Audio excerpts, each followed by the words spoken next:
to the Raising Killin podcast. My name is Marsh Naidu and I blog at raisingkillin.org, where we curate resources for parents raising children with developmental delay and/or disabilities. The information provided on this podcast is for educational purposes only, and if you have questions regarding your specific situation, it's best to seek the advice of a trained professional. Hi, Hillary. How are you doing today? I'm great. How are you? Thanks for having me. You are so welcome. And guys, Hillary Sussman is both a physical therapist as well as author of the Adventures of Roxy book series, whose core underlying message is to embrace limb loss and other differences. Welcome to the show, Hillary, and I cannot wait to hear more about the Adventures of Roxy. To get us kick-started, though, can you just give us a little bit about your background and what led to you writing your series? Sure, and thank you for having me, Marsh. I live outside of Philadelphia. I've been a physical therapist in the home care setting for over 23 years, and these are my first books. I do have a real dog named Roxy, which the book is based on, but she's not missing a leg. Her picture and the whole character is based on her.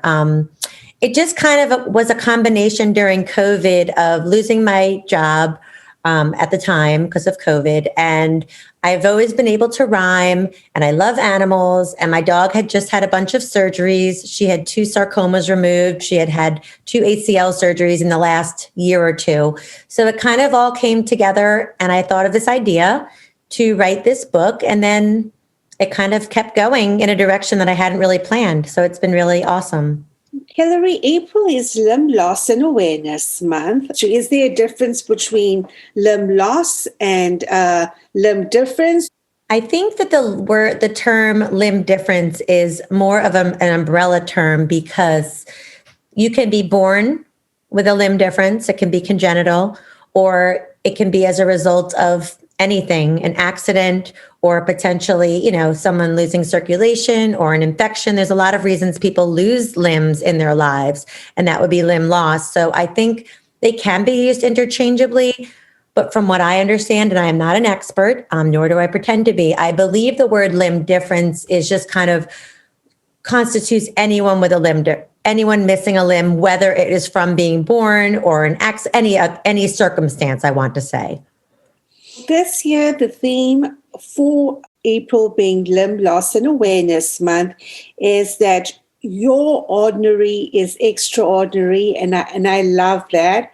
Can you tell me more about the activities that are slated to take place this month?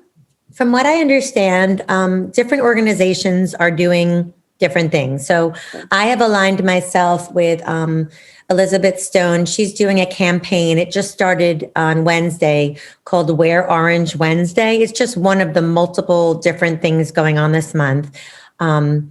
She is having everyone wear orange on a Wednesday, hashtag Wear Orange Wednesday, post it, tag it. And her thought on this is the color orange does represent limb loss and limb difference. So this month, that's the color of the month. Every organization or has a color, but more so than that, we're trying to reach people who have a limb difference or limb loss, but also people who are just able-bodied to raise awareness. Like, I don't have a limb difference. I don't know if you do, but me wearing orange yesterday, I was at work, and even though I'm a physical therapist, no one in my whole building knew anything that it was Limb Difference Awareness Month. So I was able to be like, hey, I'm wearing orange to represent this cause and to raise awareness. And just even by wearing orange and talking about it, it raises more awareness. So I know there's just different campaigns going on just to raise awareness and support. According to the National Health Council.org, there's 500 people or more in the U.S. that lose a limb a day. And that just seemed to be staggering to me. So that speaks to you talking about limb loss as being something that can either be congenital or acquired, and can encompass an individual that is either like a pediatric or can extend all the way up to a person losing a limb from a peripheral vascular disease, or even a veteran that might have had a traumatic injury. It's funny you brought that up because in the campaign that I was talking about with the liner wand, I just bought my shirt, and the shirt has a 507, the number 507 on it.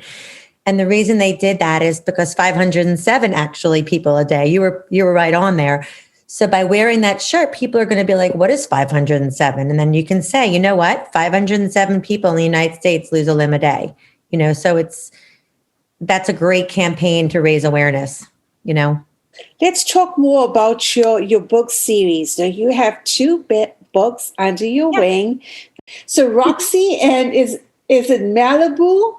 Malibu with an O-O, yep. It's okay to be different. Can you tell me, I don't want to give too much away because I just think it's an excellent book, whether you're embracing your limb difference or not. It teaches an awesome lesson, and that it is okay to be different. Any child, especially in the world that we live in, it's so important, I think, to start very early to teach kids that differences are okay, to be celebrated and embraced. A difference can be someone wearing glasses. A difference can be autism.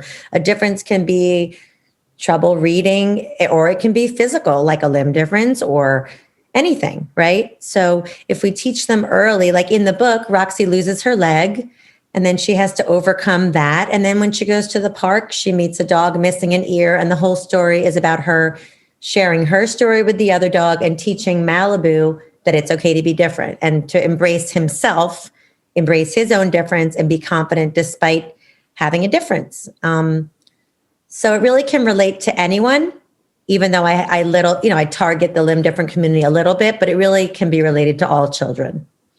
Roxy and Tully, words matter. A little bit of background into that book, Hillary. Roxy and Tully, words matter. Roxy now goes to school, but she's wearing her prosthesis. So it's nice in this book because I can educate kids on what a prosthesis is and what a blade is. And, it's not about that, but it's part of the book. So I just thought that was a nice exposure. Of course, she meets a bully, and it's a bull. And he makes fun of her leg. And then the whole story unfolds how all the animals on the playground kind of rally around Roxy and her new friend Clementine, who's a pig. And they teach the bully important lessons about the importance of words, that they're powerful. The book teaches prosthetic awareness, anti-bullying, and, bystander intervention, standing up for something if you see it happen, to walk up and try to help or tell someone, that kind of lesson. So what's in store for you, Hillary, for the next few months and the next coming year? I'm already thinking about my next book. I have some thoughts, so I'm excited. I've been thinking about my next book, and I guess I'll just see where things go. I've been working with prosthetic clinics and pediatric clinics, using my book as a resource for their clients, but I'm also doing elementary school programs, either on Zoom or in person, where I read the book, we interact, and I have stuffed dogs of Roxy and Malibu, and we talk about differences, and there's a lot of printable activities. So those are great tools for educators, parents to print out for free on the website to continue to reinforce the messages after my program. And guys, Hillary's website is adventuresofroxy.com. Let's see, while I'm looking at the amputee-coalition.org website, there's actually a pretty amazing camp coming up in Tennessee, guys. There is the 2022 Patty Rossbach Youth Camp, which are for campers aged 10 to 17, that runs from the 3rd of July to the 10th of July.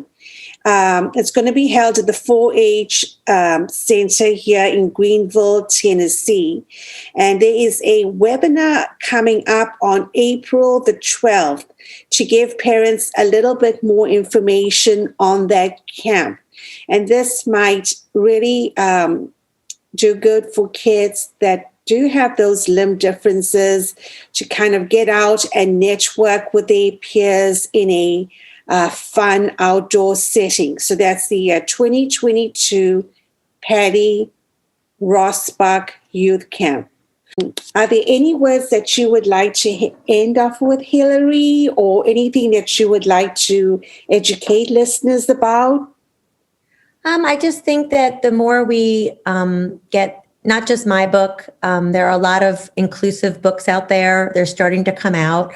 I just read 3.4% of books, that's it, have disability representation in, kids' illustrated books. So I think there needs to be more out there, but there are a lot out there. If you can get them into your library, into your schools, just start the dialogue, whether your child has a difference or not. If your child does not have a difference, then maybe the dialogue could be about accepting others. And if your child does have a difference, it would be more about accepting yourself. So either way, it's an important dialogue to start as early as you can. And there's a lot of resources out there. Would you have like a reference point to those books, if you don't mind me asking, or just the examples? Because I would love to share that. Yeah, I have. Someone actually did a post and included my books. It was so nice of her. So I'll send you that post that has like 10 books, that share about limb differences just because of the awareness month. And I'll send that to you if you want to share it on your Facebook group. I would love to do that. Yeah. It's amazing meeting you, Hillary, and best of luck moving forward in the future. Thank you for all the education. I think we just need that as a village. So thank you for the work that you do. Thanks for having me. Nice to meet you. You too. You take care now. Thank you so much for lending us your ears today. We would appreciate a rate, review, and a share of this podcast episode. Guys, if there are any specific topics that y'all would like to have researched, please reach out to me at raisingkillen@gmail.com. And to stay connected, we have an active Facebook page at Raising Killen, and we have an Instagram and YouTube channel as well at Raising_Killen. And as always, remember, get to the top of your mountain. This is Marsh Naidu signing off.